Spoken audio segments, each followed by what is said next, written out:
Olá, pessoal! Sejam todos bem-vindos ao meu canal do YouTube. Eu sou a professora Juliana Valassi e nesse mês de novembro nós vamos iniciar uma série de 4 aulas sobre feridas e curativos em comemoração ao mês mundial de prevenção de lesão por pressão. E se tem um assunto que a enfermagem deve dominar é a realização de curativos, porque esse assunto é de propriedade da enfermagem. Então, vem comigo nessa jornada fazer essa revisão. E a respeito do conteúdo, o que nós vamos falar nessa aula, que vai ser uma aula breve, uma vez que faremos uma série de 4 aulas. Hoje nós vamos falar um pouquinho sobre a pele e sua composição, sobre os tipos de lesão por pressão, um pouquinho também sobre a escala de Braden e sobre os principais cuidados para a prevenção das lesões por pressão. Falando a respeito da pele, nós sabemos que a pele é o maior órgão do corpo humano e a pele também é formada por 3 camadas. A camada superficial é a epiderme, a camada intermediária é a derme e a camada mais profunda da pele é a hipoderme. Temos aí também na composição da pele outras estruturas, mas para falarmos sobre as 3 camadas, eu trouxe somente essa imagem sem as outras estruturas adjacentes, mas tenho certeza que vocês conhecem já dos seus cursos de enfermagem, quer seja o curso técnico ou a graduação. Sei que você já estudou em mais detalhes esta composição total da pele. Vamos nos atentar aqui, então, aos tipos de lesão por pressão que podem ocorrer na pele, que esse é um foco de estudo e tratamento super importante para a enfermagem. E vamos falar um pouco a respeito dos tipos de lesão por pressão. Sei que vocês já estudaram também que a lesão por pressão é um dano causado à pele e às suas estruturas subjacentes. No passado já foi chamado de úlcera por pressão, a sigla era UPP, e de alguns anos para cá passou a se chamar lesão por pressão com a sigla LPP. E além disso, nós temos o estadiamento. O que significa isso? Temos as lesões estágio 1, estágio 2, estágio 3, estágio 4. No passado também já se chamou grau 1, grau 2, grau 3 e grau 4, mas a nomenclatura que se utiliza há alguns anos é estágio 1, estágio 2, estágio 3 e estágio 4. O que é uma LPP estágio 1? Na LPP estágio 1, nós vamos ter a presença de uma hiperemia. E essa hiperemia é causada por quê? Pela pressão exercida normalmente em uma proeminência óssea, pela insuficiência de nutrientes e de oxigenação também, porque as lesões por pressão são multifatoriais, não existe somente uma causa para estas lesões, tá bom? Estágio 2, já ocorre a perda do tecido de continuidade. Já há uma ruptura da camada superficial da pele. Então, já é uma lesão passível da realização de curativos. A respeito dos curativos, nós vamos falar na próxima aula sobre os tipos de curativos e cobertura, ok?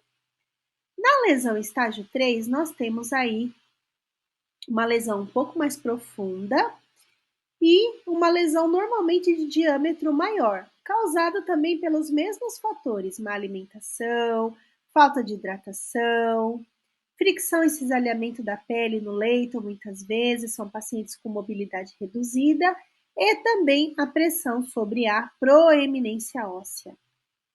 E na lesão estágio 4, nós já temos uma evolução para um estágio de um comprometimento maior da pele, com a presença de tecido desvitalizado ou até mesmo com a presença de necrose, que é essa crosta escura que pode se formar aí na lesão por pressão. Quem faz o estagiamento é o enfermeiro. O técnico de enfermagem, ele é obrigado a saber? Não, mas se ele conhecer o que é a lesão estágio 1, estágio 2, estágio 3, estágio 4, ele vai entender os diferentes tipos de conduta para tratamento e recuperação dessas condições de pele que causam muito sofrimento aos pacientes, que geram muita dor também durante a realização dos curativos, que podem infeccionar. Então, é de suma importância nós nos atentarmos à prevenção das lesões de pele para que elas não cheguem do estágio 1, não evoluam para o estágio 4, porque é uma condição de muito sofrimento para os pacientes. E para avaliar o risco do desenvolvimento das lesões de pele, nós temos a escala de Braden. A escala de Braden é um instrumento interessante e importante para esta classificação.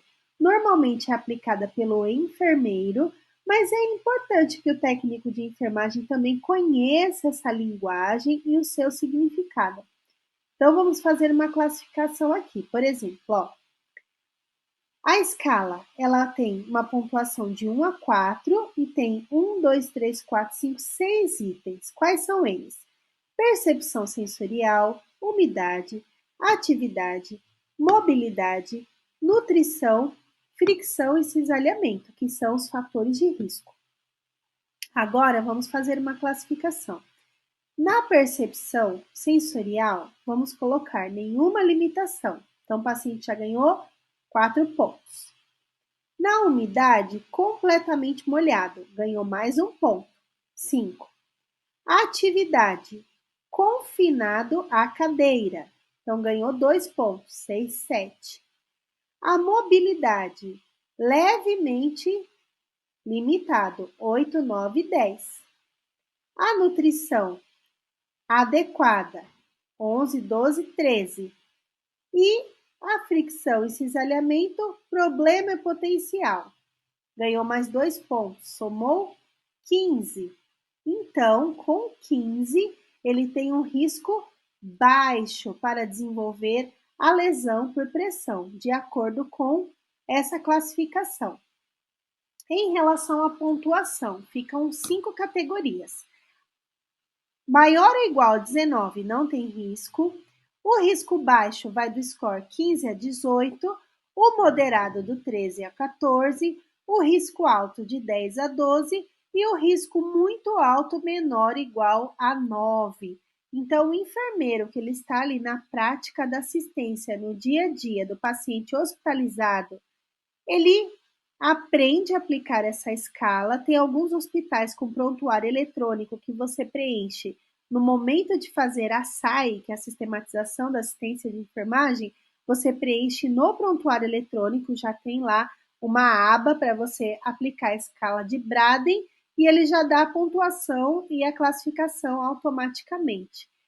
Esse fator de aplicação da escala de Braden também é importante para os indicadores assistenciais. Por quê? As lesões por pressão, elas representam 16% dos pacientes que estão hospitalizados, eles podem ser acometidos por lesões por pressão. E esse é um indicador assistencial, fala sobre a qualidade da assistência de enfermagem. Então, num local onde a enfermagem está quantitativamente e qualitativamente adequada, os índices de lesão por pressão tendem a ser menores. No local onde as escalas de enfermagem estão quantitativamente baixas e qualitativamente baixas também, os índices de lesão por pressão tendem a ser maiores. Então, os gestores, os administradores, as instituições que têm certificação da qualidade, como ONA e Joint Commission, buscam trabalhar bastante para a prevenção e tratamento adequado das lesões por pressão. E falando agora sobre os principais cuidados para a prevenção, o primeiro deles é manter a pele limpa, seca e hidratada. Por quê? Se a pele estiver suja, úmida e sem hidratação, após o cuidado, há um risco maior de acontecer o desenvolvimento destas lesões por pressão. O próximo cuidado é mudança de decúbito a cada 2 horas ou de acordo com o perfil do paciente. Ou seja, se o paciente tem mobilidade reduzida, se ele vai passar a maior parte do tempo na cama ou se ele vai passar a maior parte do tempo sentado na poltrona, tanto em casa quanto no hospital, é importante promover momentos de mudança de decúbito ou reposicionamento, para que haja ali uma liberação da circulação, da oxigenação, para que haja uma melhoria ali da pressão em relação à proeminência óssea, à estrutura muscular e à estrutura da pele, ok?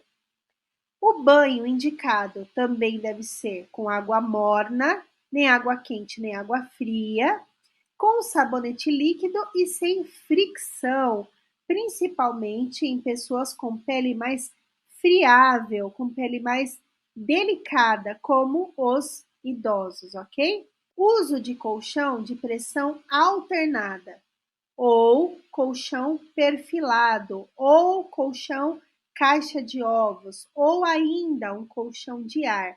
Esse colchão ajuda a fazer uma alternância da circulação, promovendo uma melhoria da circulação e oxigenação da pele. Então, todo paciente acamado ou todo paciente que faz uso prolongado de cadeira, fica muito tempo sentado na poltrona, precisa fazer uso desse tipo de colchão ou de recortes de colchão em forma de almofada para que ele fique ali em cima dessa estrutura, porque ajuda na circulação.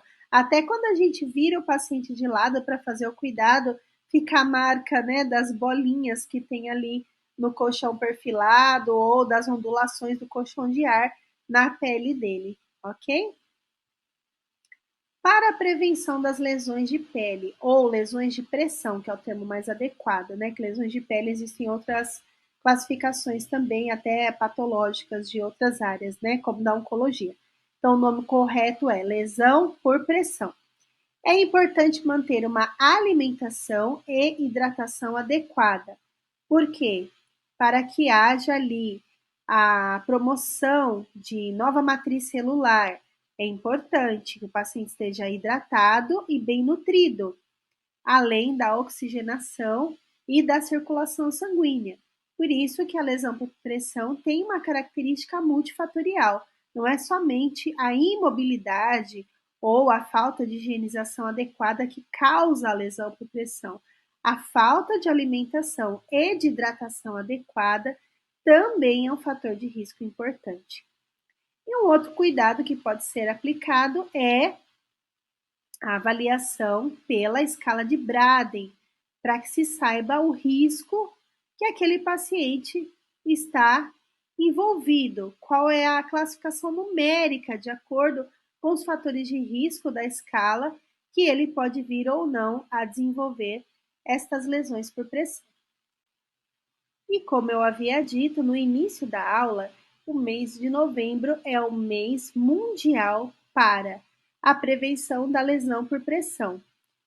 Eu coloquei aqui um folder de uma instituição que vai comemorar no dia 19 de novembro.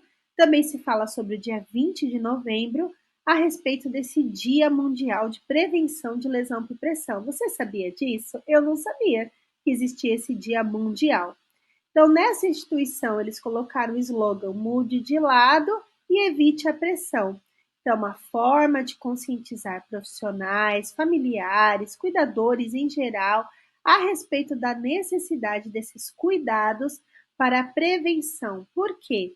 É bem mais barato e bem mais importante para a saúde dos pacientes a questão da prevenção do que o tratamento. Nós vamos falar sobre os tipos de curativo, os tipos de cobertura, tipos de intervenções cirúrgicas, os curativos de maiores complexidades, os tratamentos que são mais caros para se recuperar essas lesões mais profundas de estágio 3 e 4. Então, Para que não se chegue nesse ponto, o ideal é regredir as lesões de estágio 2, estágio 1 para estágio nenhum, para a pele íntegra, hidratada, sem hiperemia, sem perda de tecido de continuidade, sem comprometimento de estruturas musculares e sem o desenvolvimento de tecido desvitalizado, de áreas de necrose e algumas lesões, infelizmente, nós conseguimos visualizar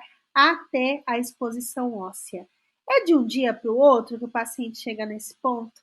Não, demora algum tempo. Então, com cuidado adequado, com as medidas de prevenção, com cuidado integral, olhando o paciente como um todo, é possível fazer essa prevenção. Somente nos setores onde os pacientes estão hospitalizados que ocorre essa prevenção? Não. No centro cirúrgico também, porque eu já dei a disciplina de enfermagem em centro cirúrgico. Existem os coxins ou os pudins de posicionamento para cirurgias de longas horas para que o paciente não venha a desenvolver as lesões por pressão. Então, existem vários tipos de pudins, vários tipos de coxins para o posicionamento adequado do paciente durante a cirurgia. Interessante, não é mesmo? E para finalizar essa primeira aula do mês de novembro, eu deixo aqui as referências bibliográficas que foram utilizadas e queria deixar um recadinho também.